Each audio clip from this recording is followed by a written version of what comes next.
patting yourselves on the back for your flowery rhetoric while raids and deportations continue in our so-called sanctuary city. Power to the people, and thank you. Thank you.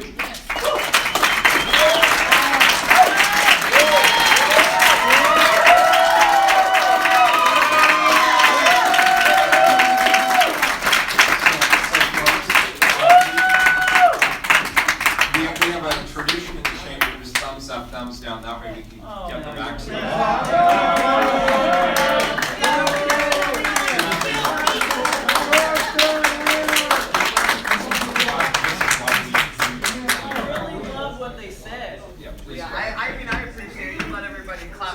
invited testimony, so let them clap for them. Exactly. Yeah!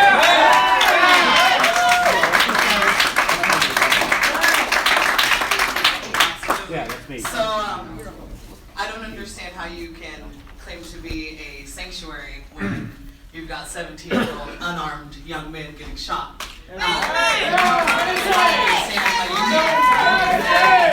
Exactly. I don't understand how you can claim to be a sanctuary when you're going to give the police $2 million to train how to shoot people that look like me. So that doesn't make me feel like it's a sanctuary.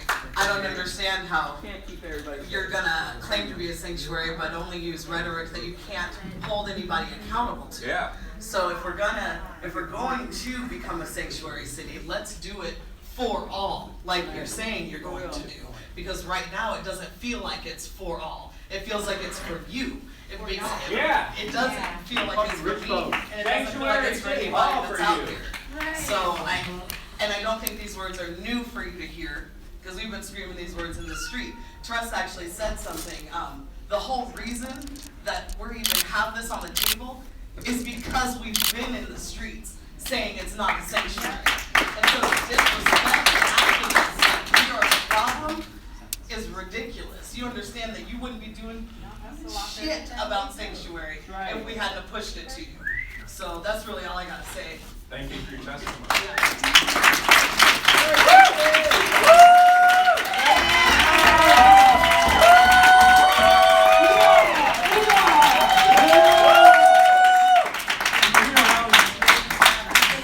Remember the X-Ray Cafe? Quanice Hayes and James Maddox.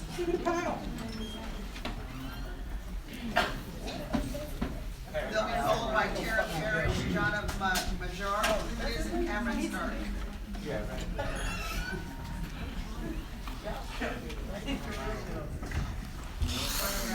My name is Teresa Piper, and I'm the lead organizer of a social justice organization that stands up for the civil liberties and civil rights and human rights of all of us. I believe in human rights, and I believe that sanctuary is a human right. I feel like it's very disrespectful to basically facilitate this proclamation, understanding and knowing that people were brutalized and attacked by the police in order to force this agenda into this council. And I'm not saying this recently because of Trump, but we've been saying that there's racism and discrimination and hate crimes happening to people of color in this country for more than 10 generations, right? I can't talk much. The level of patriarchy, right? And so if you guys, the colonialists, are saying that your patriarchy has created a mandate for you to work with certain organizations, certain people, that's still not inclusion for all of us. And so when we come here and we're saying inclusion, include us, this is not sanctuary, we don't feel safe, and then you pull in riot cops, that doesn't help the situation at all. People panic. We're talking about fear in communities for people, and I've been spending the last couple of weeks with 2 and 3 and 4-year-olds and a 6-month-old and 11-year-olds that have lost their brother. And they don't know where to go with that. And what we've told them as a society, what we've propagated with the power that we have and the will of our mandate and our city council is to criminalize them in the media. We have control over that. We don't have to incite that someone is a criminal or that their family is a criminal to the entire community of brown people, because guess what? Brown children are afraid. Last week when you guys had the TED Talk here, I was out in David Douglas District working with families to organize a press conference because they speak 77 languages out there, and they have school board members that don't deal with racism very well. At all. And it's creating more scare children. The children testified at our press conference. You need to go out into the community and talk to people that aren't your stakeholders and won't be getting money from you. So most people that don't pay to quantify what you're doing as a city, go talk to them. Go knock on those doors. Go to those schools. Go to those parks. Hang out with them. Don't take the guards with you. Don't take the guns with you, okay? Just go out there. We are the people. Sanctuary is a human right. Thank you for your testimony.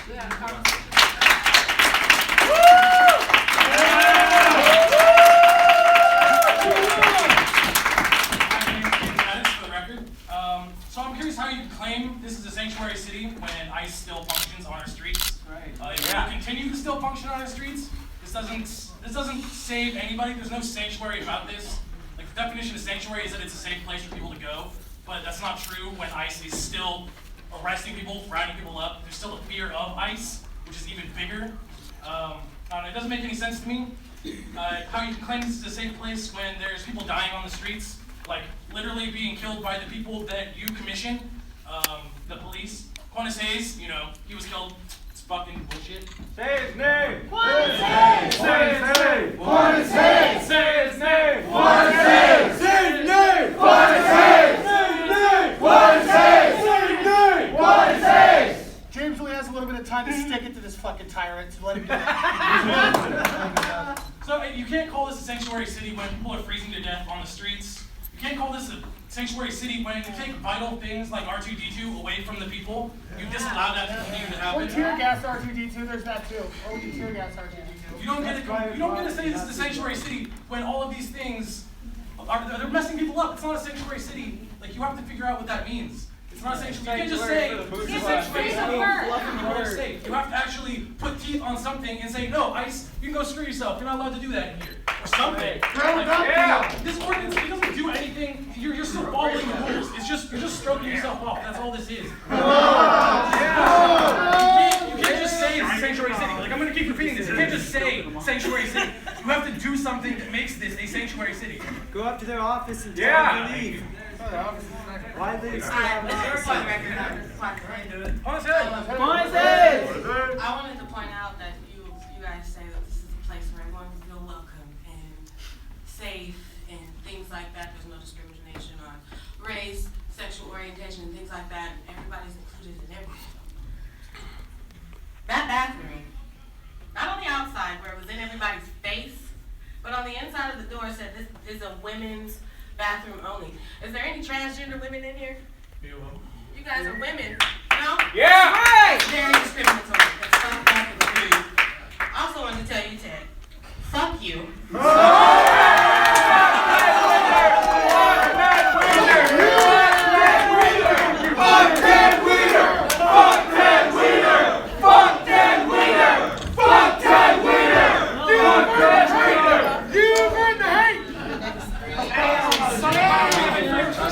The next three, please. Don't you love your job?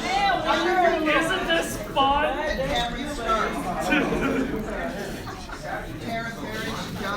Excuse me, can I see your sign?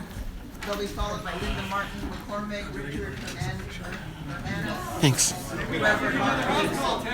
Thank you for being here. Occupy Ted House!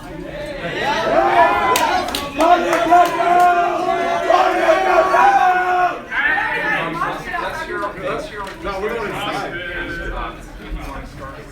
Party at Ted's house! Barbecue at Ted's house! I've already been there, so I know the link. So this person that I'm holding the picture of, Aaron Campbell, he was actually murdered when I first moved to Portland, and that was like my first time seeing a protest, so it's just like, we're still fucking out here. Like, it's been a long ass time, and I'm still just like 25, and like people have been doing it their whole lives and have been living that terror every single day. So I'm very concerned about this resolution because it doesn't actually do anything. I mean, people have been saying it over and over. That's why we're here. That's why we actually don't care about you all taking recess, because we know this resolution isn't actually going to do anything at all. I mean, I'm a worker on Sabi Island. People have been getting ICE raids on Sabi Island still. Y'all haven't done anything about it. Y'all haven't put an end to it. Y'all haven't sent cops out there to stop it, make sure ICE is allowed on the island to protect the farm workers. And ultimately, farm bosses are going to abuse their workers even more because they know they can get away with it, because who are the workers going to tell? They're not going to tell anyone anything because they know that they're just going to get deported. So this kind of, like, this whole, like, disruption or whatever is an evidence of, like, the people not being engaged, and you all just like to bring out the organizations that you want to engage with, who get the grant money, who get all the funding because you see them as safe. I mean, it's a mechanism of white supremacy. That's how the city was founded. Portland has that running really deep here. Teresa can tell you all about it. But I was actually really surprised that you went to the climate policy thing or whatever last week, and you told everyone there, like, oh, it's great to have a crowd that isn't disruptive or something like that. And it's like, you're trying to make friends with the environmentalists because you know they're not going to challenge you on white supremacy. Not a lot of environmentalists in this room, I know. So really what I'm demanding is an immediate use of eminent domain to shut down ICE and other federal Thanks, law Chrissy. agencies, pulling the JTTF, an immediate dismantling of the police and replacing with community-led rapid response networks to actually go out and witness and raise. I also want you to fire Nazi cop Mark Kruger, because there's one in the police bureau, and you as police commissioner are letting these white supremacists be active in the police bureau. And also just fire cops who collaborate with ICE, and fire cops who murder people. Seconds on. Annalie? Hi. My name is Tara, and I live in Portland. We're not even asking. And I'm going to use my white privilege to testify right now. And I'm going to be really careful about the details that I use. I am friends with a couple individuals who are terrified to come to protests because they were not born here and because of the status of their visa. If they get arrested for any offense, they go straight to a detention center and they do not get a phone call, period. They are afraid to come protest, even though that is our right in the Constitution. Because they will get sent away, and even if they've been here for many, many years, bam, everything's gone. They do not get to call an attorney. They have to sit in the detention center until they get deported, and that is not sanctuary. These are people that are already here, who are here legally, who are terrified of this type of thing.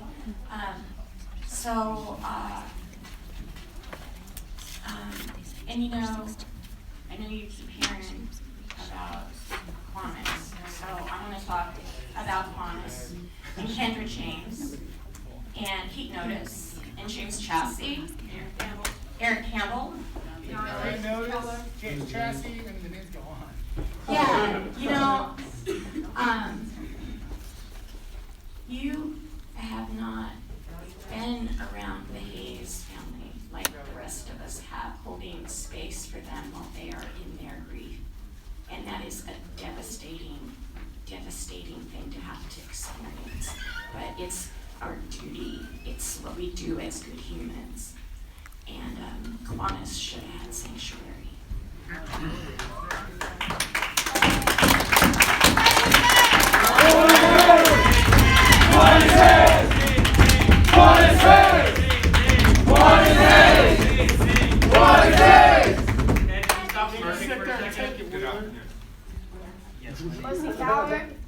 Yes, my name is Cameron Stark, and I'm a resident of North Portland. I ask everybody here to take a look around and look at the racial makeup of the people around you.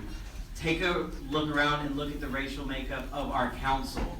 Oregon is a white supremacist state by design. Whitelandia. In our Constitution, it said that this was to be a white utopia.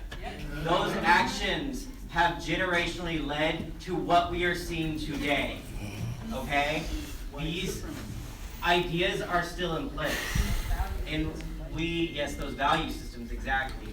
We need to work harder together to make sure that those racial inequities are done away with. To make sure that everybody has a fair chance to have their voices heard, to be on council, to hold positions of, I don't know, equity or power. Yes, for equality. I know people who are afraid to come to city council because they have been arrested here before. Undocumented immigrants who, before Trump took office, had been harassed here in council chambers. So you can't say that this is a sanctuary city until we show some action. You see what I'm saying?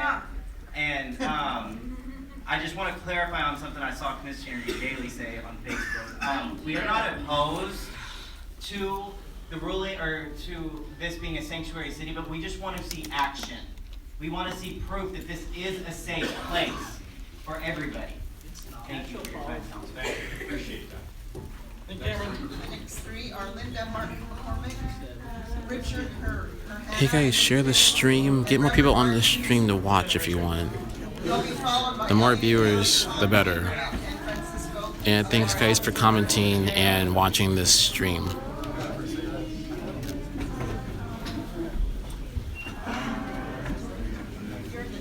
You're the next one. My name is Linda Martin McCormick. I'm here as a private citizen. And I want to first of all say thank you for taking this first step. It is just a first step. I'm sure you realize that. It would be great to see some ways in which this actually had some oomph behind it, some substance, some teeth. To have it operationalized so we would know whether it was being done. And I just have a few suggestions to throw out. First of all, I think that the working group is a great idea. It should have private citizens on it as well. It should have community people on it. Because you know how it is in big bureaucracies and talk to them until they're well, they don't even understand what they don't understand. So I think it's important to have people at the table from the community to help give it some levity, some accountability. Second, I think the funding for Multnomah County Public Defenders is great. It's not enough. $50,000 would probably buy you maybe 6 months, maybe of attorney's time, probably not even that. So I hope you would increase that amount substantially. That would be operational proof that you really need to do this thing. The idea of developing a plan for training. How about if you just train by date certain?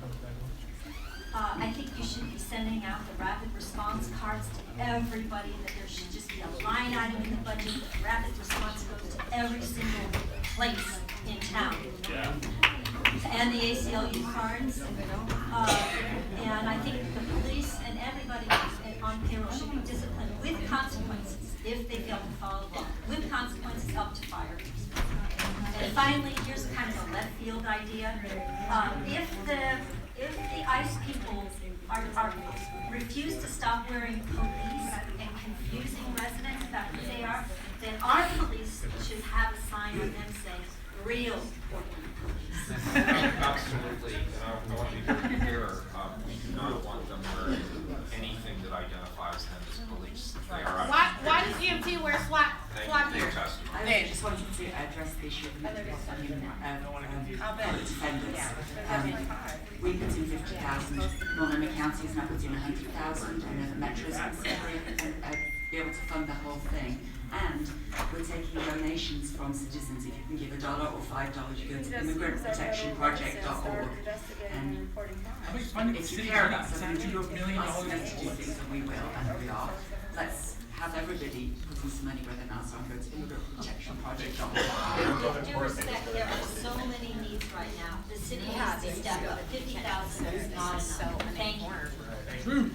Good afternoon. My name is Linda Jaramillo. I'm an ordained minister of the United Church of Christ, and I serve on the board of directors of Ecumenical Ministries of Oregon. I want to bring a word of gratitude from Ecumenical Ministries of Oregon, which is a gathering of primarily Christian denominations that's committed to interfaith relationships and welcome. Today, as people of faith and of goodwill, we lift up our neighbors who are victims of violence and persecution based on fear-inspired and hate-driven acts of our current administration in Washington, D.C. As people, we must acknowledge that each of us is made in the image and likeness of God, every single one of us. So in God's family, no human being can be illegal. This lesson is found in the very first chapter of the Hebrew text. Our scriptures further require us, all of us, to welcome strangers into our midst and love them as we love ourselves. It seems pretty clear to me, and I'm not sure how it can be misunderstood or misinterpreted. I see no reference in any of our holy teachings anywhere that call us to make America great. It is amazing. It is amazing to me how walls and barriers can be broken down when people meet face to face through relationships, when people realize that our very humanity is called into question. Today, we are strengthened by our solidarity and commitment to work together to interrupt the brutality of separating families. My dear friends, separating families is not a family value. We must move away from the fear and divisiveness and turn toward one another, embracing compassion and kindness as we celebrate the precious human dignity of all people. We cannot live apart from one another, and we must not pretend that we can, for our futures are woven together, just as they have been woven together throughout history. In the midst of this horror, we celebrate the solidarity and mobilization across the land, in our neighborhoods, in our congregations, and in our cities. Thank you, commissioners. Thank you all for your courage. Ecumenical Ministries of Oregon thanks you for this heartening gesture of immigrant welcoming of refugee and communities that we are proud to serve through our resettlement programs at Ecumenical Ministries of Oregon. We stand ready and we hope to be invited to your work group because community of faith matters in our conversation. In the midst of this shifting stage, we will together rewrite this script. As people of faith and of goodwill, we will claim our role as the unfolding drama, and we will change the cast of main characters, and we will transform hostility to hospitality together, because we all know that God's love knows no borders, not today and not ever. Thank you. Thank you. Good afternoon. Thank you, Mayor and Commissioners, for this resolution you're moving forward. My name is Mark Quanice. I'm Senior Pastor of Augustana Lutheran Church here in Portland. We're a sanctuary church since 1996. And since that time, the network has grown among faith communities. I think you all know that sanctuary is an ancient faith principle of welcoming people in, especially when they are under duress or crisis, for safety and for an opportunity to renew and find resolutions.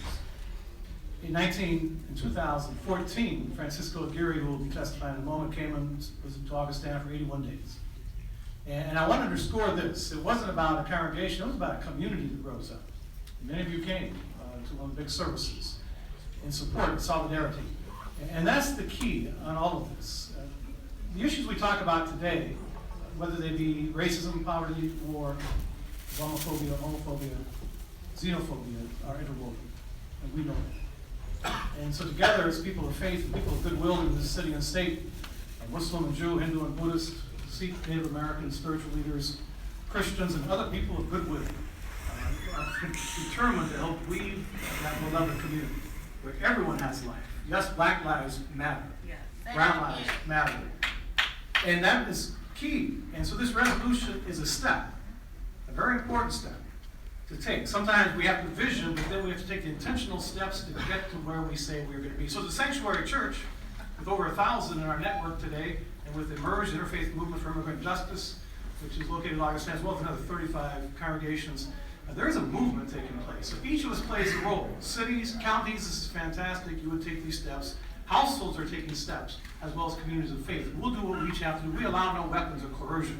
So an intentional step would be to demilitarize our police forces. To hire for community peacekeeping the birth rate of this nation today, which is majority global. We have to move in those directions in order to really implement what we say we're about. So thank you for today. Thank you for the opportunity to speak. God created a world where everyone can have life. Until we get to that place, we have to have sanctuary. And make sure people are safe. Thank you. Thank you, thank you. I'd like to point out that there was no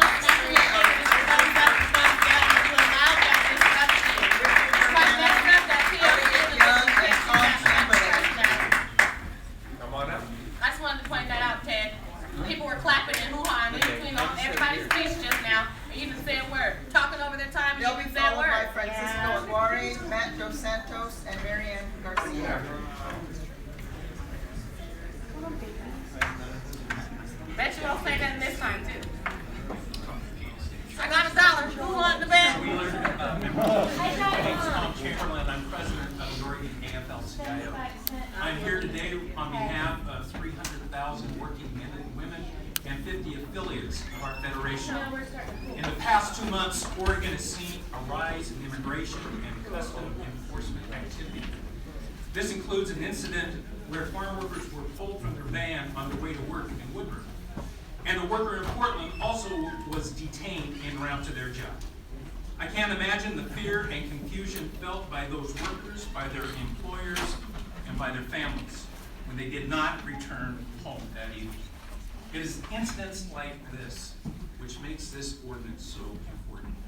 We encourage you to vote yes on the ordinance, and thank you for your time and effort. Thank you, sir.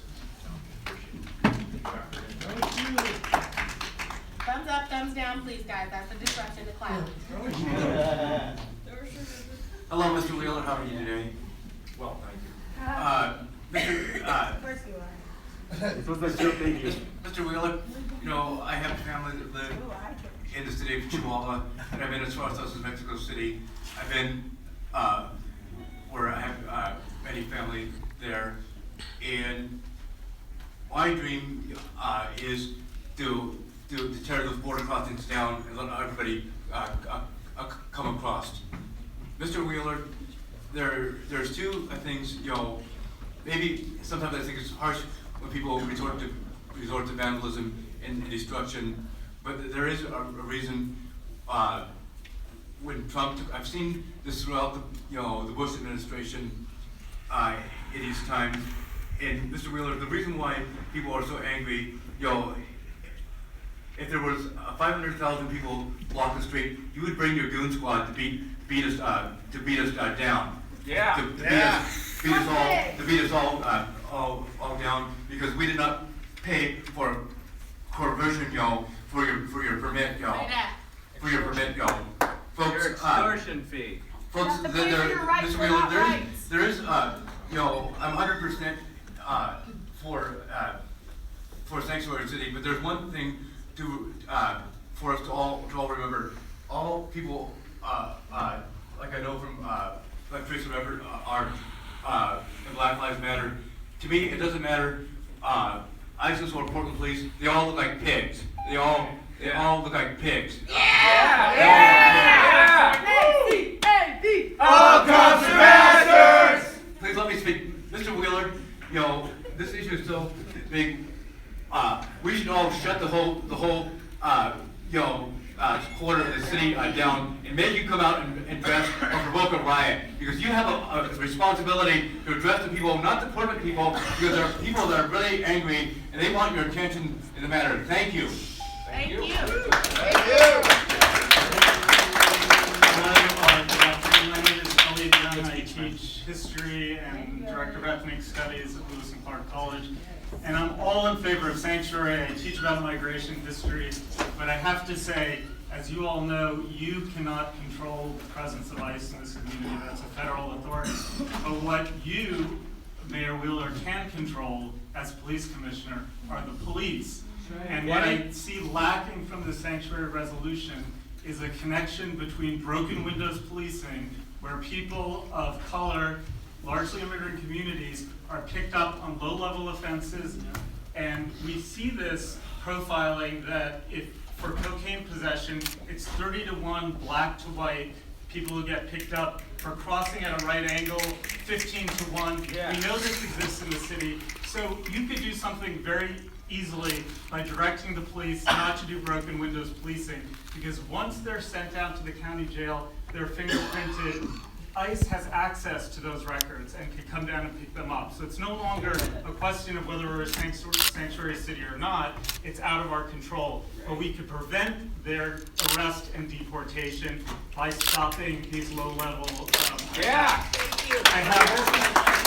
And this is why, by the way, there is no contradiction between the fight for immigrant rights and the fight that Black Lives Matter and Don't Shoot Portland have. It's the same exact same fight. So I have two other points about how you can make this resolution more effective. One is there is no measure in the resolution currently to enforce if employees do break this resolution. So currently we have a sanctuary state, and you have deputy sheriffs at Multnomah County Jail communicating with ICE. What has happened to them? There are people all across the state who are collaborating with ICE, and there's no enforcement mechanism in those sanctuary statutes. There's no enforcement mechanism in this one. And finally, the federal statutes 1373 and 1644, there is a contradiction between those statutes which prevent cities and states from preventing communication. What the city resolution does, what the state sanctuary law does, is saying we are preventing those communications. So there's a contradiction.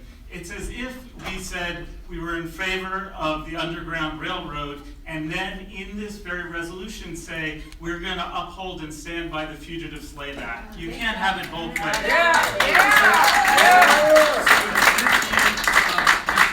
You mentioned the Constitution. Let's follow the U.S. Constitution. Let's follow our Oregon state law, and let's follow the lead of San Francisco and sue the federal government over the unconstitutional federal statute.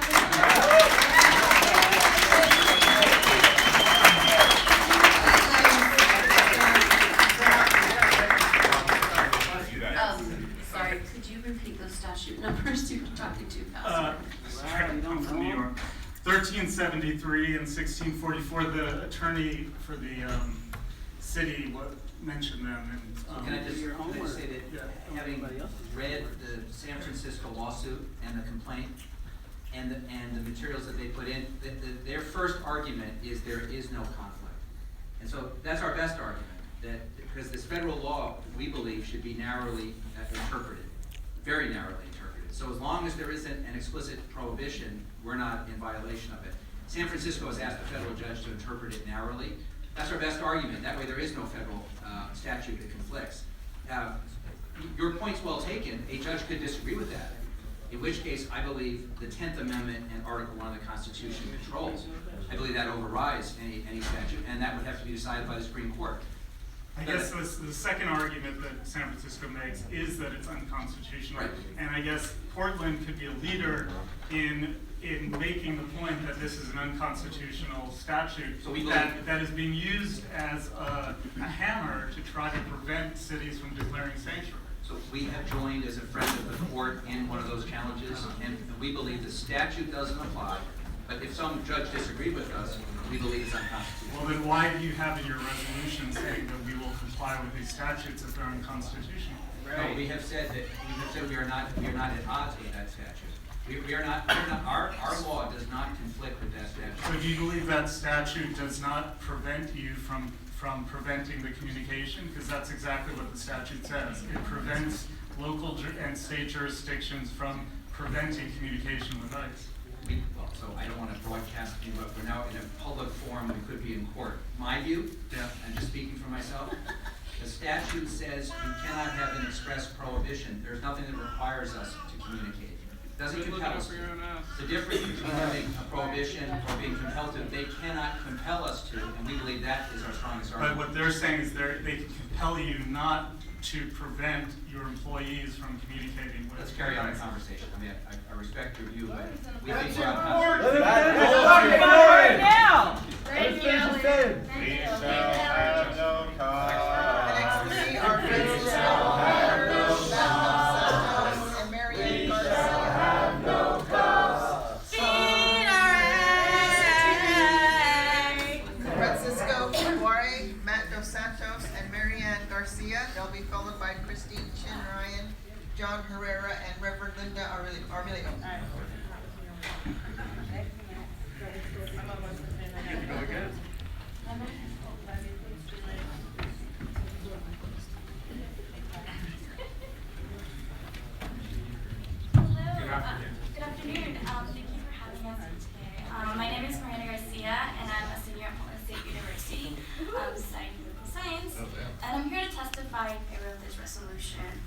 I have the privilege to be under the program called DACA, Deferred Action for Childhood Arrivals. I arrived to the United States at the age of 3 with the illusion to see Mickey Mouse, but since then my dreams and aspirations have grown in this country that my family had come home since 18 years ago. I will be graduating this spring with my bachelor's in political science with the goal to create effective public policy in the future. However, this past term has been really difficult for me and my family. I don't know how much longer I will be able to work in this country and be in this country under DACA. We don't know the future of DACA. Nightmares of white vans and ICE agents coming for my loved ones and I have been haunting me. And this is not the first time I have these dreams. These dreams also were haunting me 8 years ago when my brother was deported. These dreams have begun to haunt me during the day, making it difficult for me to focus in school and my extracurriculars. I'm constantly checking in with my family, and every time it's scary when I get a call from them late at night or early in the morning, fearful that they have had an encounter with ICE. My mom no longer wants to go to Waco or go to big gatherings, which is really unfortunate that they have to move around their schedule. Simple things, just because of this fear. My family and I were a regular family that care and contribute to our community, just like many of the families like us in Portland. Passing this resolution will provide some relief for us, and it's for students like me who are uncertain of the future for DACA students. However, of course, this is just the first step, and I want to continue this conversation. Thank you. Thank you very much.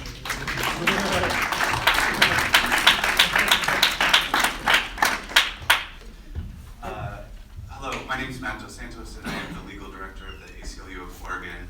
And before I begin my testimony, I want to just acknowledge what's going on today. My heart breaks for Quanice Hayes and his family.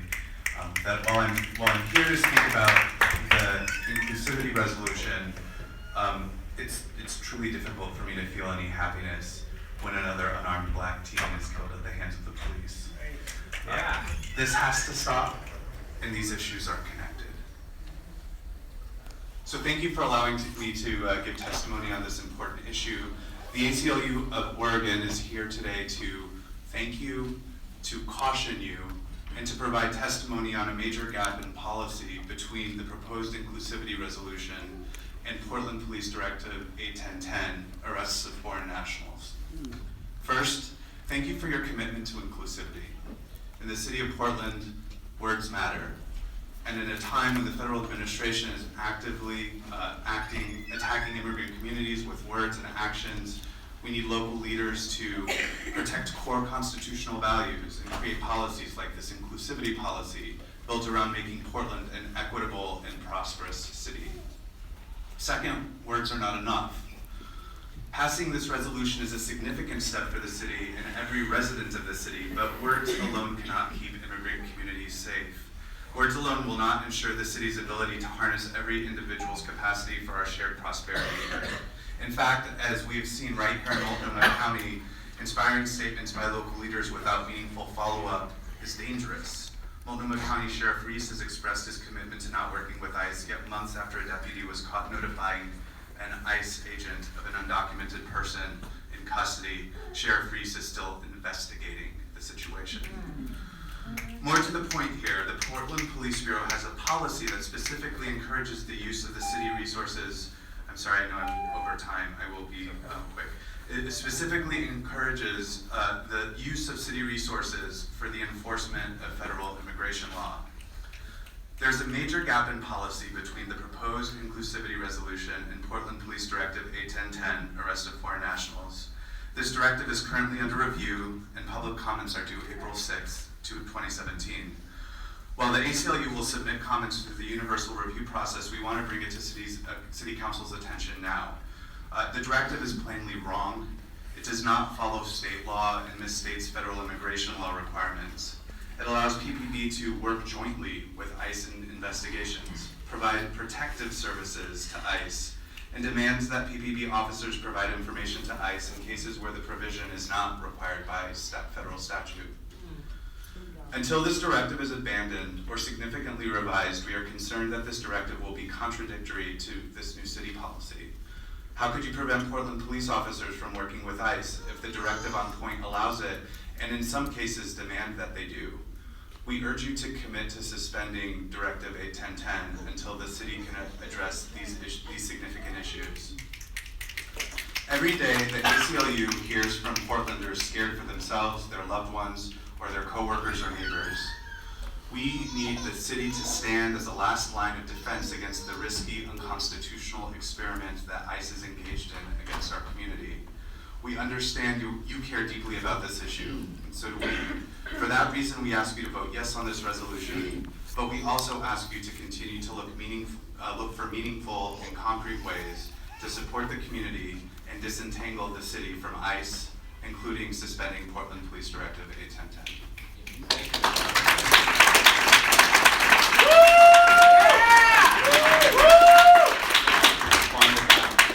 You're absolutely correct about your interpretation of 81010. It is under review, and Commissioner Udaley's office and mine are working together, and we will provide an amendment that is consistent with this ordinance. So thank you for bringing up your right to do so. Amend it now. Amend now. You can amend it right now. I was just going to say, I spoke to Commissioner Udaley's policy person, whose name I'm totally blanking on, sorry.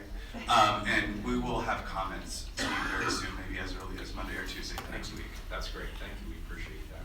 Good afternoon. Good afternoon, Mayor, Commissioners. Thank you for the opportunity to be sitting here and testify.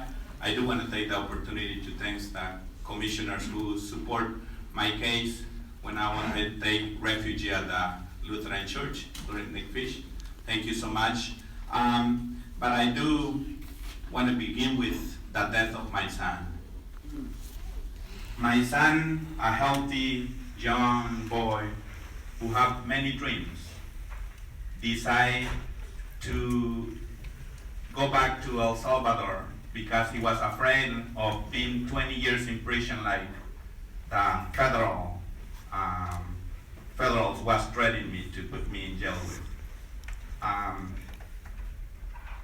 After going back to El Salvador, he got killed by a death squad that only called him by my last name that he never used before in El Salvador. That's a big example why, as Portlandia, we need to pass a resolution that it protect our immigrant community and not deport them, that it break that connection between police and ICE. We cannot call a sanctuary city if ICE still have access to the police database. That's how they threat to take me in custody. That's how they end up in front of my house without any warrant, try to take me in custody. I'm a human being like anybody else, and I urge you to please work hardly with the community on passing a good resolution that it will really protect our community and not deport them to a dangerous place like Central America. I do want to say that as day laborers also we're seeking a permanent place. And let's not forget that an issue, it has to be resolved soon. They are immigrants too, and they need your support as a mayor and commissioner. Thank you.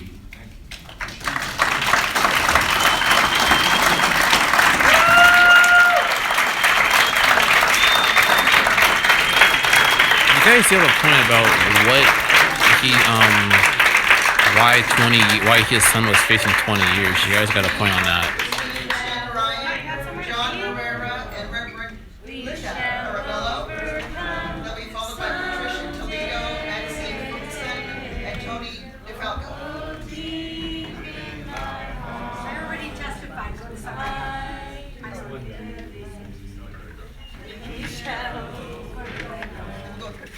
Patricia Toledo. Yeah.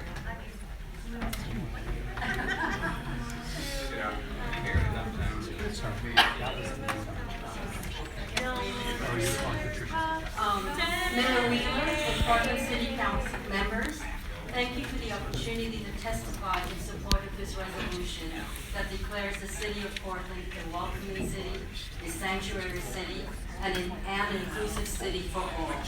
My name is Christine Chenrai, and I'm the president of Synergy Consulting, Inc. Synergy is a small business for 29 years providing technology consulting. I am a third-generation immigrant woman small business owner, a naturalized citizen, a person of color, and know firsthand the benefits that immigrants bring to our communities. Immigrants are a vital part of our city and state's economy. A recent report published by the Partnership for a New Economy found that immigrant-owned businesses generated over $473 million in business income in 2014. And over 70,000 Oregonians are employed by immigrant-owned businesses. Undocumented immigrants are also a vital part of our economy. In Oregon, there are over 5,700 undocumented entrepreneurs. Additionally, undocumented workers contributed $60.9 million in state and local taxes, and $104.4 million went to federal taxes. Unfortunately, the recent changes to immigration policies have fostered a climate of fear and uncertainty, which is really bad for business. Resolutions like the one you're considering today send a strong message to immigrant business owners and immigrant employees that we're welcome to do business and raise a family here in Portland. This resolution also preserves local resources for local priorities rather than volunteering assistance in immigration enforcement. It ensures that our city's taxpayer dollars are not used to do the federal government's job. I encourage your support of this resolution and thank you for the opportunity to testify today. My name is Patricia Toledo Robbins. I'm the internal organizer for WOS, Workers' Rights Educational Project. We are a worker-led organization that empowers diverse laborers and immigrants to improve their working conditions and protect civil rights through leadership development, organizing, education, and economic opportunity. We are a non-profit organization that operates the Martin Luther King Worker Center, which connects hundreds of workers among with local employers and job opportunities. The Martin Luther King Worker Center is an inclusive and welcoming place that has proved essential to support workers who contribute to the economic development of this wonderful city. We promote human rights, cultural diversity, and respect for the advancement of all workers and their families. Our workers still fear persecution and family separation today. And not only them, I do too. The best part of my work is to connect with people. I do this every day, not only inside the worker center, but on the corners, on the street. I talk to people every day that fear. And not only undocumented immigrants are fearing.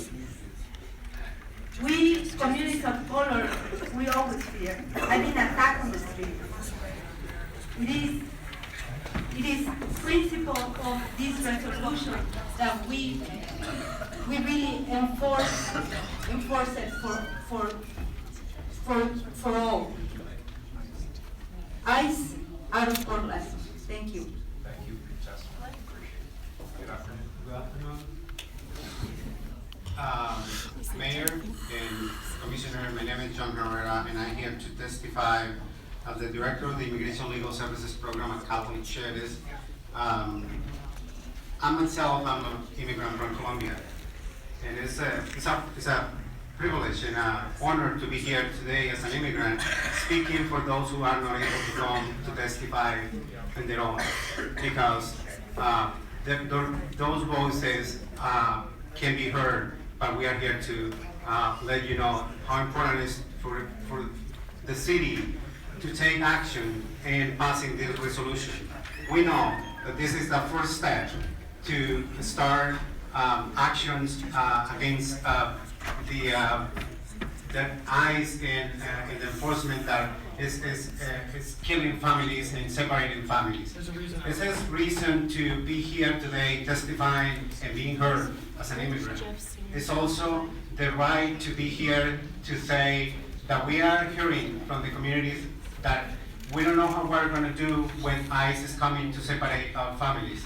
We are really scared communities. We are just saying we don't know what we're going to do when your family, your kids are at school and we don't know if you are coming home. Your parents are not able to come home. This is a real situation that we're facing every single day in many communities. Communities of color, all matter, all lives matter, we know. It's not about just killing people, it's just about separating families. And I think that is a big issue. Catholic Church Immigration Legal Services have been unifying families since 1996. We're here today just to ask you to put more resources into the legal community in order to protect more families. We need more services to direct these families for their services and trying to prevent deportation. Thank you so much. Thank you for your testimony.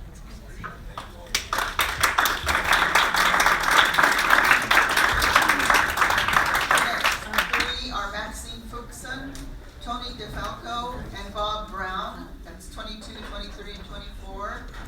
And they'll be followed by Michael Dale, Carlos Bridge Crane, Montez Vegas, and Diana Denham.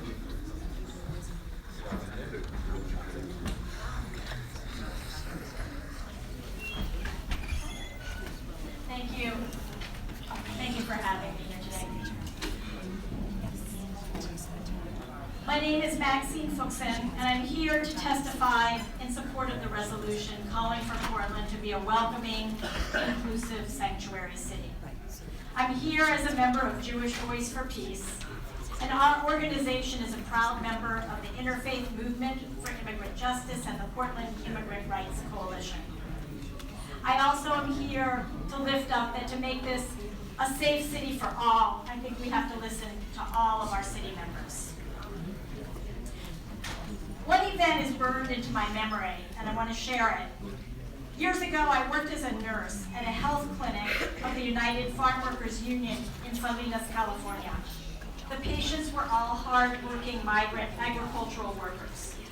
It was prenatal clinic day, and the waiting room was absolutely packed with pregnant moms and lots of active kids running around. I was in the waiting room as a nurse doing a health presentation on childbirth. All of a sudden, as if there was a spark, a split-second announcement took me totally by surprise.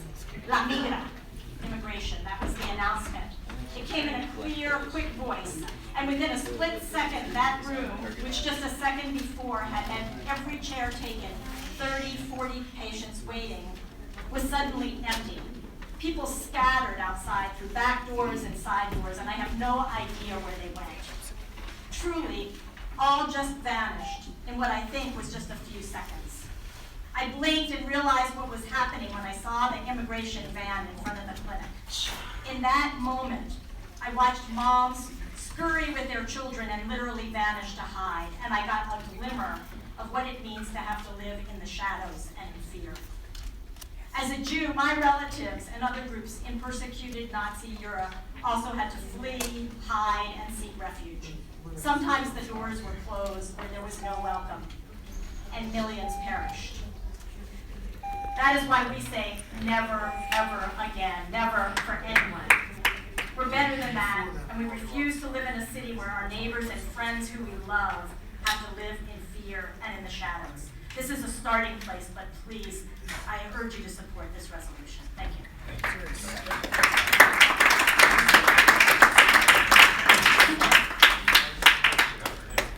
Good afternoon. My name is Bob Brown, and I'm the board member of the Interfaith Movement for Immigrant Justice. I'll talk about that group as EMERGE, which is our acronym, which is a lot easier to say. We participate in various immigrant rights coalitions, including the Portland Immigrant Rights Coalition, One Oregon, and Portland Ready. EMERGE is a faith-based organization, and our members are people of faith and conscience. There are 20 interfaith member congregations, and we have many other congregations that participate in our work. Our mission is to respond actively and publicly to the needs of the immigrant brothers and sisters in the United States. Through advocacy and outreach, we educate the community about injustices current immigration policies inflict on the entire community, and we provide real opportunities to take action for change. Just as we open our hearts to provide welcome and accompaniment to the people facing persecution and oppression, we open our doors to offer sanctuary for immigrants faced with family separation and unjust detention. So Emerge supports the city resolution to be a welcoming city, a sanctuary city, and an inclusive city. Our faith traditions teach us to welcome the stranger and to treat all people with dignity and respect. The diversity of our community is one of its strengths, and all members of our community contribute to the health, well-being, and prosperity and general welfare of the city as families together work as families, neighbors, workers, and taxpayers. This resolution sends an important message of welcome to all our members of our community. We must stand for love and interrupt hate. Emerge urges the city to communicate this message of inclusion and to the community in as many ways as possible. Passing the resolution clarifies and strengthens the city's policy when it comes to interacting with immigration customs enforcement. There are two aspects of the resolution that we believe are very important. First, the convening of a work group to coordinate efforts to support and protect the city's immigrants and refugees communities. And second, the training of city staff about the appropriate response in interacting with ICE. I also want to say that we definitely support the words that have been talked about with respect to the Portland Police Bureau's Directive 81010. I read that this afternoon and I was shocked. As a city, we must stand in support of all the residents because they are what makes us a strong and vibrant community. We urge you to support passage of the resolution. Thank you very much for your testimony. Is there a Tony DeFalco? Then we'll go with Bob Brown. We'll go with Michael Dale, Carlos Bridge Crane Montez Benvides, yes, and Diana Denham. They'll be followed by Amity Sandstrom, David Carlson, and Amanda Menmares, 30, 31, and 32. Good afternoon. Good afternoon.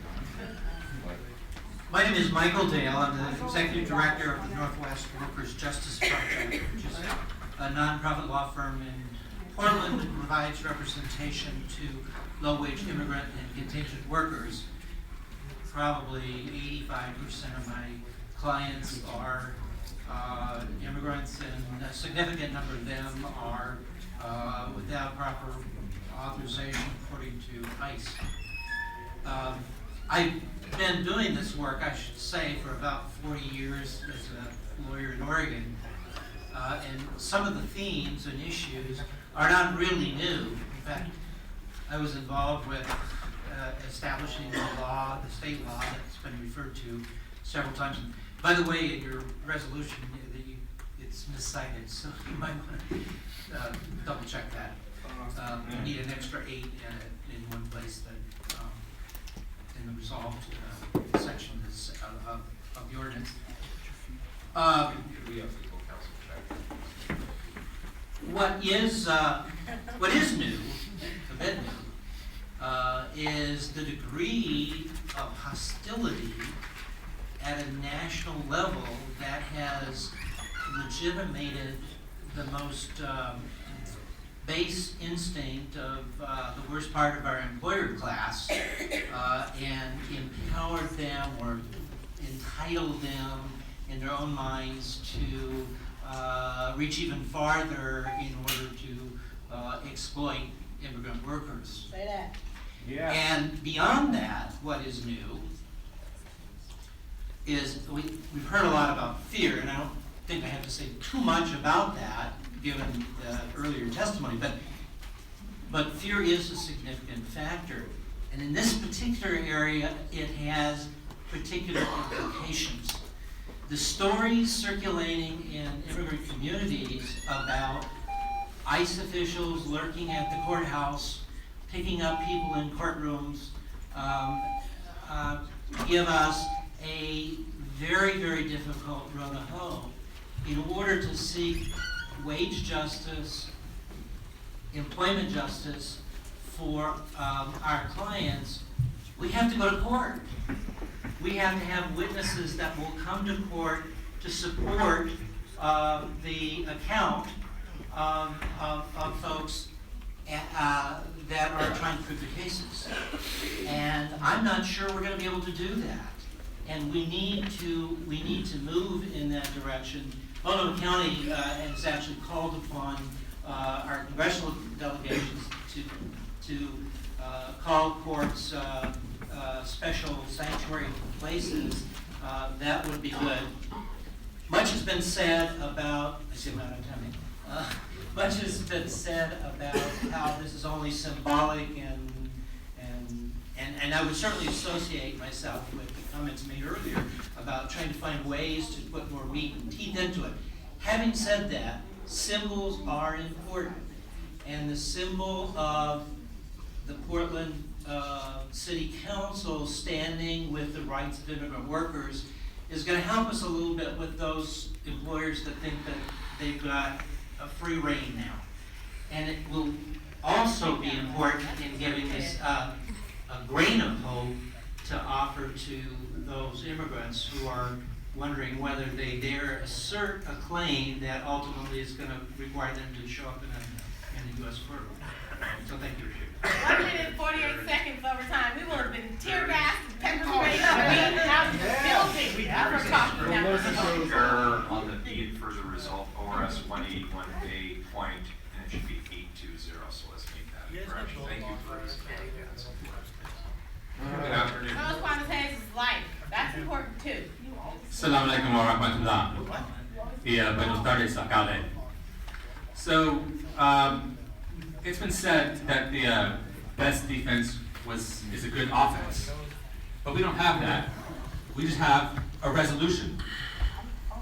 To further insult every immigrant in this room, we have the resolution before we have the fix to the police policy, which is pretty much standard practice for the city of Portland. So, please write your apologies to all these invited dignitaries that you got it backwards. You could have suspended that policy before anybody even got in this room, but you chose not to. You chose to send it to La La Land for review. Yeah. So, how is it that a 60-plus-year-old physician's assistant can have her nose broken, but they can have it any ICE agents? Are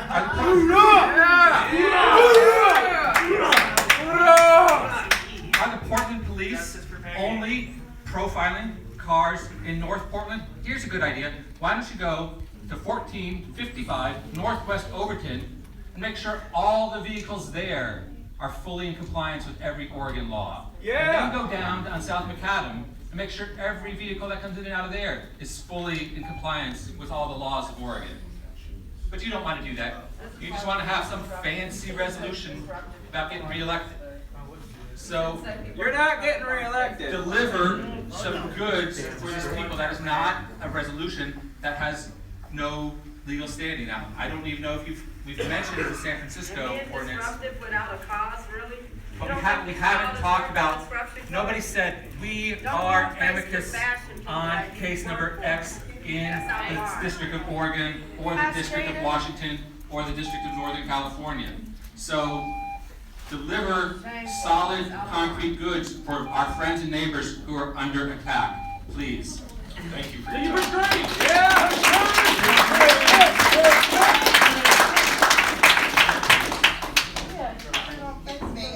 Maybe it was Dana Denham.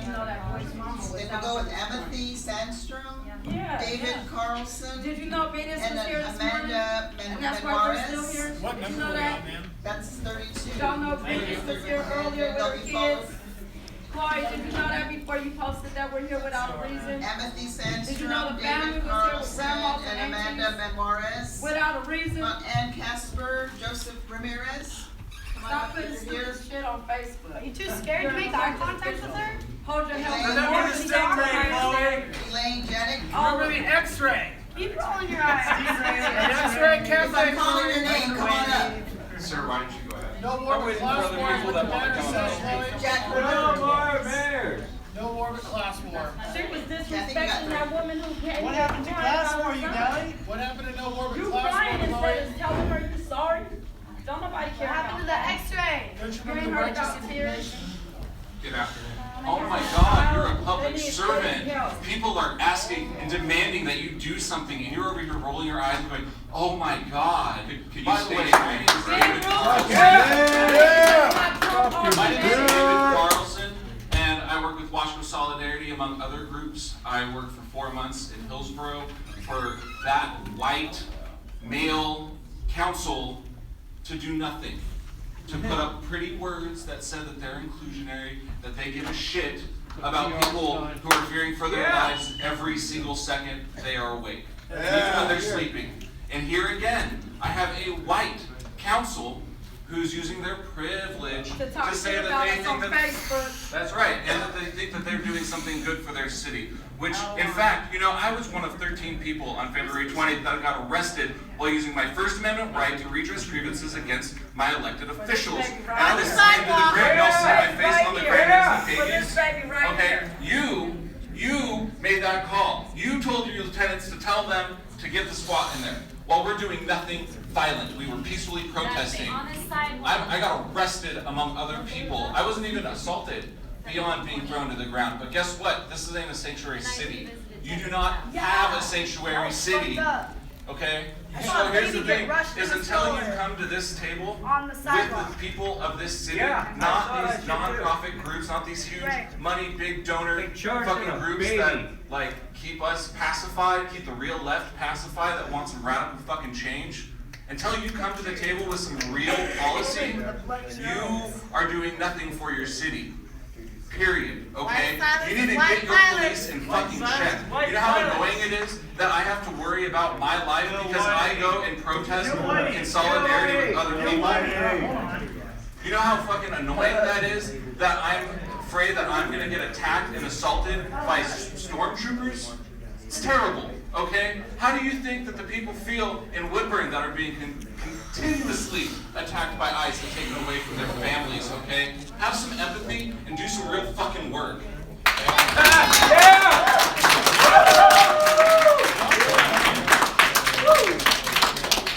People screenshot Facebook, so don't use that as a tactic to attack people. Good afternoon. Hi, my name is Elaine Katie, and I'm a citizen representing Selwood. On March 11th, there were hundreds of small meetings around the country that were facilitated by the National ACLU. About 200,000 people attended. There were at least a dozen meetings here in Portland, in people's houses, maybe a dozen or so people in each. And the purpose really of these meetings was to translate, I think, the rage and the shame and the anger that all of us feel with the Trump administration into some positive action. And so the ACLU nationally had identified several issues. The first one for people to work on. And the first one being immigration.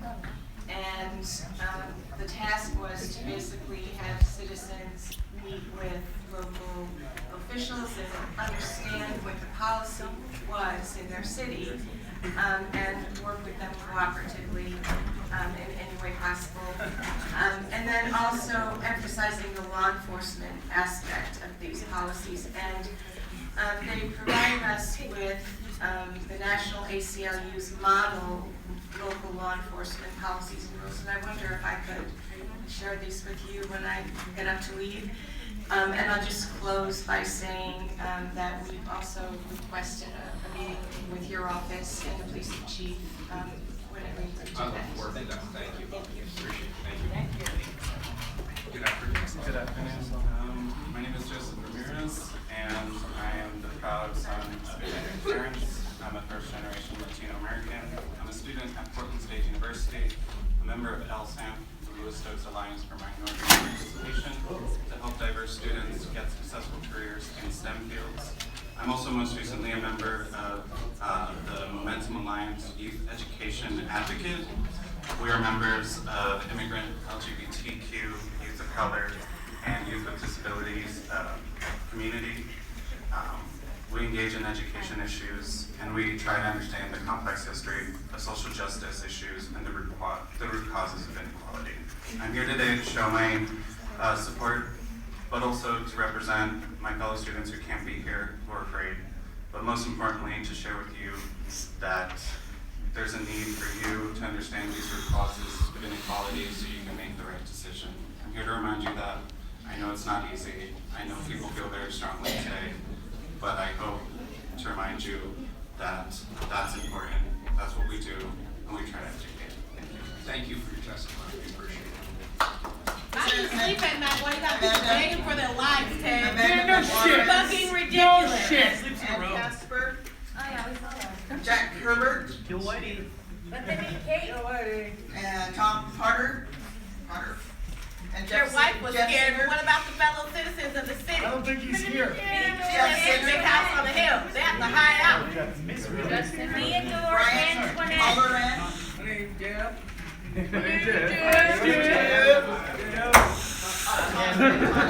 Antonio Marcias.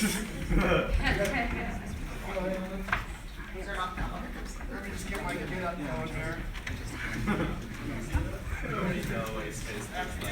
I got a lot of shit to say. Stop making people beg. Do what you gotta do. It's called the right thing, Ted. Good afternoon. Good afternoon. Mayor, council members, thank you very much for this opportunity. I wanted to express my support for this resolution. And I'm here as well to represent with my colleague over here as a member of the ACLU. We are working as well on the Freedom Cities Initiative. There are many of us around the city, and I'm sure you've received a lot of emails and calls from some of us asking for these meetings. And I want to encourage you and ask you to help us coordinate meetings with the police chief and to use perhaps your network to help us coordinate one with the Multnomah County Sheriff's Office as well. The ACLU has put forth the legal framework for 9 model state and local law enforcement policies and rules, and we are grassroots organizers helping to push those policies from the grassroots in our local communities. And I know you've just received some of them, but I wanted to read into the record not each and every single one of these 9 model state and local law enforcement policies and rules, but the major categories. I think this is a way that Portland will really stand up and take the next step from this resolution, putting in place policies for our law enforcement officials to all follow the same rules in regard to immigration. The first category is defending our friends, families, and neighbors from Trump's mass deportation agenda. To protect our friends, families, and neighbors' privacy from the Trump administration. To help our friends, our families, and neighbors get redress when abuses and mistakes occur, and to help ensure that our friends, families, and neighbors are protected from discrimination. I applaud this first step of the resolution that's currently being discussed, but I urge you, please help us create some of these meetings with local law enforcement officials so we can go through each of these specifically and discuss where we may have some gaps that we could fill for some true action to help guide our law enforcement officers on these important matters. Thank you. Thank you for your testimony. Appreciate it. Good afternoon.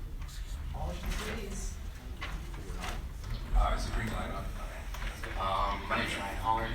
I'm a member of Iraq Veterans Against the War and Veterans for Peace. I think the only reason I say that is it kind of gives me this unique perspective of having a first-hand experience of understanding the difference between rhetoric and reality. When I mistakenly enlisted out of Portland, Oregon in 2010, I found that the conditions overseas were not so much what I was told they were. Apparently we were there to serve the people of Iraq. People of Iraq did not want us there. The United States has done a really good job at supporting imperialist policies around the globe and destabilizing different nations. The reasons that we have immigrants, the reasons that we have refugees, are because the actions of the United States and actions as Americans. Personally, I'd like to speak to an organization I work with called the Deported Veterans Safe House in Tijuana. Unfortunately, it does serve over 100 veterans of the United States, of the wars of Iraq, Afghanistan, and Vietnam, who have been deported. Ted, you made a statement describing this yesterday, and you had highlighted, we're going after these bad immigrants, right? And you quoted rape and murder. Unfortunately, the statistics don't prove that those are the actual cases why people are getting kicked out. ICE is pursuing people unfairly for possession charges, nonviolent crimes, traffic violations. I think it's unfortunate that we have to speak from this position of being a veteran to actually think that we could be heard a little bit better. If we know, in fact, that this is how people are treating veterans who have served this country, then we know that the state and the system, specifically this administration, is treating people who had not served even worse. So I just want to bring to your attention that we are deporting veterans, but more importantly, we're deporting non-veterans as well. Thank you.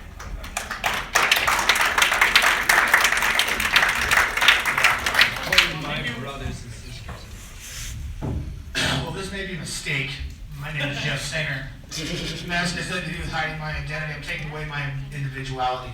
I represent a mass of humanity who are tired, hungry, poor, and huddling from tyrants like you, Mayor Wheeler. Yeah! I am so done coming here and using big words. I haven't even done it that many times, but I am done.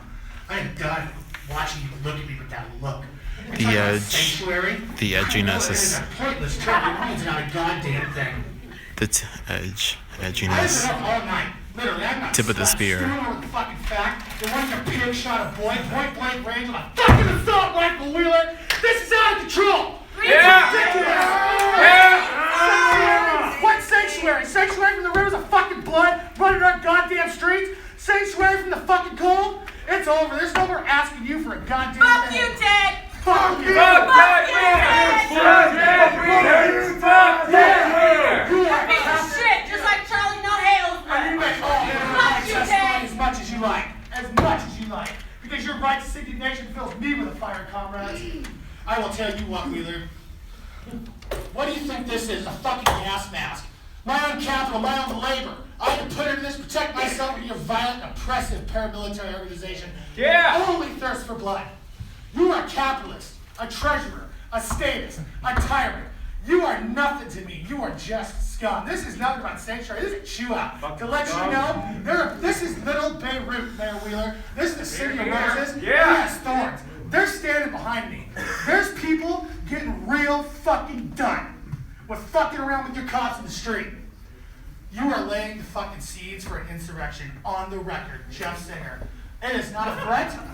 It is a fact, and it's a fact. You are building towards something that's gonna blow. Go fuck yourself, you fucking pig. We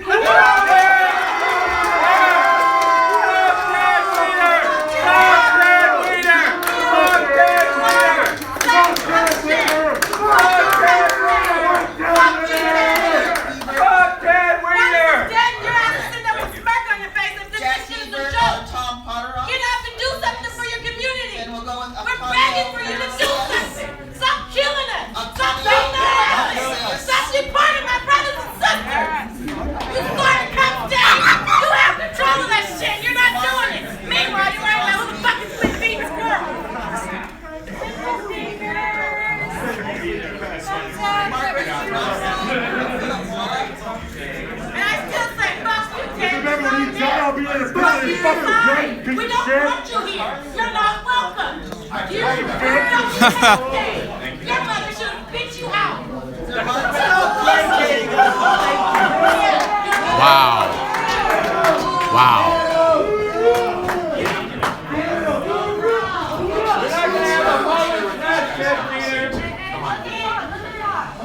Thank you. You're not welcome. Fuck you, Ted. Well, he called it a shit show. What we do. That was a record. Fun and games, right? By the way. Lots of fun and games. On record. Heard that shit. We've heard you. Fuck you. It's like shit when everybody else Fun and games haven't even started yet, waiter. It's about Quanice Hayes. It's about Quanice Hayes. Say his name. Quanice Hayes. Quanice Hayes. Fuck you, Ted. Thank you. How many cops died? Stop placating us and fake thank you. 3. How many died in Dallas? 5. You're gonna ask your wife permission. How many died here? Members of the council, Mayor Ted Wheeler, thank you very much for allowing me this opportunity to share. I am an immigrant. I am a resident of the city of Portland. I come before you to share the stories of people that are in fear, living in fear. Yesterday I spoke with Mayan indigenous families in Northeast Portland. This morning around 6 o'clock in the morning I got a call from a resident of your city that said, please deliver this message. This resolution, it will give us the peace of mind that we need.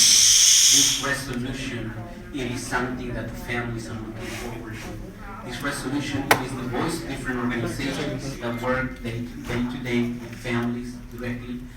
This resolution is a symbol that we care about those that are very vulnerable. So I think when I come here to share the stories of those families that are right now afraid to come to city council, that come to different government buildings because they're afraid that they might get arrested and get deported. I work with families throughout my career directly, and I know exactly what it is to get a phone call at 2 o'clock in the morning to go and translate for someone, to drive someone to Tacoma, to actually find the list of attorneys that will take some cases. I know what it is to see a mom taking their kids to the airport because they're moving back to Mexico, they're moving back to Central America. I have thousands of stories that I can share with you, but I came here to deliver the words and the messages that these families have been telling me. Why does she want to leave town? She wants to get the fuck out of Portland. This resolution. Thank you for working together with almost every sector of the population. Personal business. Okay. Well, what is June right now? Her mom said she had 40 minutes to get her car back. It's hard for us to go to a funeral every month too. I got food back there if you want some. I'd rather find a place to fucking sleep. First of all, I want to know, have you suspended 8110 while you're have you suspended 8110 while you're studying it? We have in fact done that, yes. I think, regarding this resolution, I think you should look at the total need people have to be safe. So you need to Black Lives Matter! Black Lives Matter! Black Lives Matter! Black Lives Matter! Black Lives Matter! Everybody listen patiently while you are talking. You listen, Ted! You listen! Let them be heard. You listen, Ted! No, listen to them. They're citizens. No, we're talking to you, Ted! No. You need to have provide counseling to people when they need it, legal and other, and you need to prevent seizures, people being seized. And so this resolution deals with the first one, but the information. If we're a community, none of us gives information to us, not just city employees. Nobody important. No contractors, but we don't. And no residents give information because we're all part of the community together. And who would you not give it to? The federal agents, they get anybody to go get information from them. They're pros at this, So really, we can't give out any information to anybody. Excuse me. And you don't limit immigrants. You have people of various religions. Who's next? You need to think ahead and be prepared for that, right? Okay, let's see. And the rest is, another is counseling, and there are organizations that do legal counseling like SOAR. I don't know much about it, but clearly people need that. They need to be able to get it to the counseling and be safe while they're doing it. You need to have that worked out. But the thing that's going on most right now is people are being seized while we're doing all this delivering. Right now. We need protection now. And so how do we organize that? Well, for instance, at school, clearly the staff and the volunteers, the community should get together and have people out there to run off the ice agents. There should be city law to prevent ice agents from city and make them not welcome and to arrest them. To provide, you have to deter them. That's your responsibility. You can do it. You have to figure out the legal means and the organizational means. It's going to take a lot of person power to do all this, right? I mean, look at all the places where they could see somebody. I mean, it's mind-boggling, isn't it? And so, you need to give get your police and other your employees working on the side of protecting people, and you need to get obviously the training to them, how they're going to do it. You need to have clear strategies on how to carry this out. Clearly, volunteer organizations at schools would be something. You could have it at city buildings, wherever people need to come, that they would be in danger. You know, walking in their neighborhood. I don't know how you do it all, it's mind-boggling, but you clearly need to work it out as much as you can wherever you can. Thank you, sir, for your testimony. Good afternoon. Hi, I'm Peggy Zabrowski. I am a resident of North Portland, been in Oregon for about 30 years.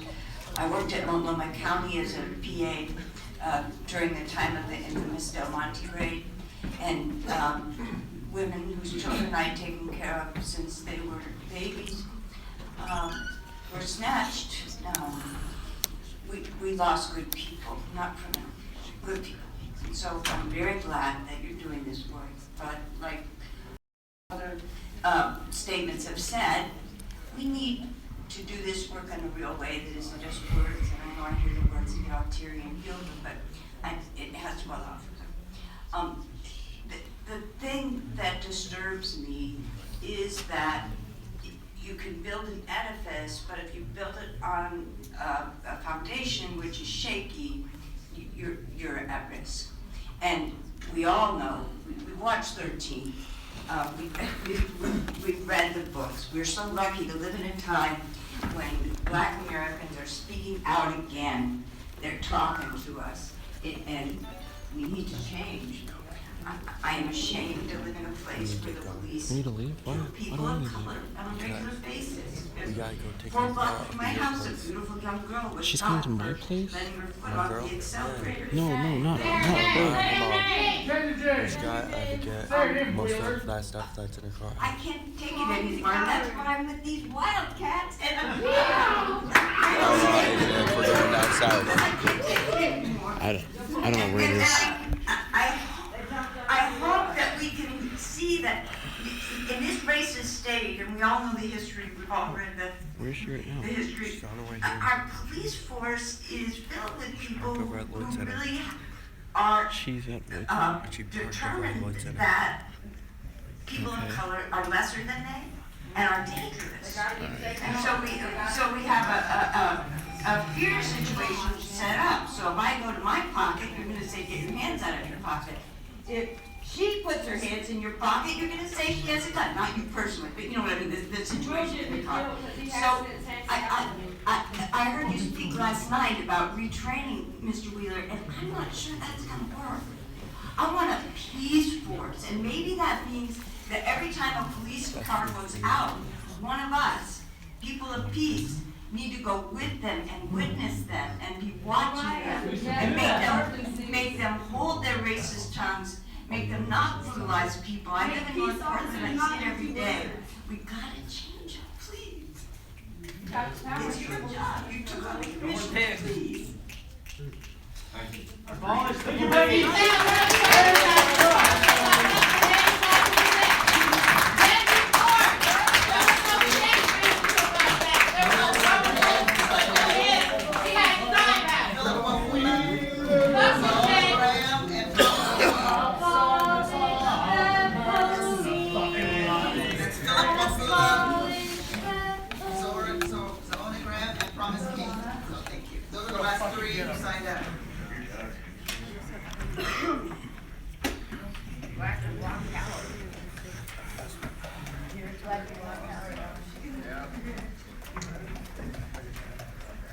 I'm sorry. Thank you. What's up, Lion's Head? How would you spell that? L-Y-E-N, Lion. I hope at least one person gets that shot. I know this is not all you, but I like to address you. You love to use nice, placating words like sanctuary to keep the passionless liberals feeling progressive. But there's a pattern of you not following through. I thought you were going to do something about police brutality. It seems to have gone exponentially worse since you've taken office, and here you are approving $2 million to help pigs get better at shooting civilians. You're super fucking concerned with homelessness, but when have you taken tangible action? Last week, I came in sick with the flu and half starved with my sleeping bag, and you told me that you're gonna find me somewhere to sleep for the night, right? That's correct. I'm sure you were just gonna set me up with some crisis shelter ridden with rules and scabies, but I at least wanted to hear it from you. But the second the meeting was over, you grabbed your coffee and booked it out of there like the building was on fire. And he spoke to Kristen Dennis, my deputy. Let her testify. I spoke to Nathan Howell, Oh, Nathan, and he okay. called me a terrorist and ignored my messages. There you go, that's what happened. Which is what I was just saying. Yeah, that's what You happened. messaged me, I don't have fucking internet, I'm homeless. You can't take 5 minutes out of your day to do what you said you would do and directly address an issue you're supposedly concerned with. But we're supposed to believe you're gonna do something about ICE taking our immigrants, our friends and neighbors who live in fear that can't be soothed by a pretty word like sanctuary. You need to back up your empty words and ordinances with some real fucking action, and maybe you'll gain some respect. Thank you. What she said, Ted. Good afternoon. My name is Promise King. I am the president of the League of Minority Voters. There is an eloquent preamble to our Constitution. It says, "We the people." When that statement was crafted, then Sussman's name wasn't included. Teresa Renford as a woman was not included in "We the people." Even Clotilde's name was not included. When that eloquent phrase was written, "We the people," all of us who call ourselves immigrants were not included in the spirit of that statement. With time and with amendments and with resolutions, our name have been Hey guys, I have to cut the stream. But I must let you know